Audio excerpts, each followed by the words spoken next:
Lahat ang pinakamataas na papupuri, pagluluwalhati, pagdadakila ay sa ating pinakamamahal na Panginoong Hesus po lamang. Amen, Lord. Lagi po nating inaalala ang mga aral at turo ng ating mga magulang sa mahal na Panginoon. Pagbati po sa buong Beloved Almeida family, beloved preachers, beloved brethren, at sa mga bisita na nandito ngayon. Nagpupuri at magpapasalamat ako sa ating pinakamamahal na Panginoong Hesus sa mga pagpapala na pinagkakaloob niya sa aking buhay, mga minamahal. Nagpupuri at magpapasalamat din po ako sa ating pinakamamahal na Panginoong Hesus sa pagkakataong ito na ako'y makapagpasalamat sa kabutihan, kadakilaan ng ating pinakamamahal na Panginoong Hesus. Pasalamatan ko rin po ang ating pinakamamahal na Panginoong Hesus sa kaarawan kong ito.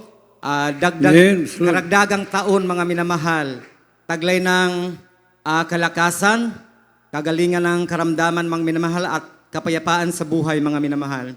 Nagpapuri at nagpapasalamat din po ako sa ating pinakamamahal na Panginoong Hesus sa pagpapatuloy ng paggamit niya sa akin bilang mang-aawit sa banal na ubasan, bilang finest choir, mga minamahal, di mang karapat-dapat, mga minamahal. Nagpupuri at nagpapasalamat din po ako sa ating pinakamamahal na Panginoong Hesus. Last month, mga minamahal, sa gabay at protection ng ating pinamamahal na Panginoong Hesus, sa paglalakbay ko, mga minamahal, papuntang Leyte at pabalik dito sa Maynila, mga minamahal, na ligtas at payapa ang mga minamahal. Amen.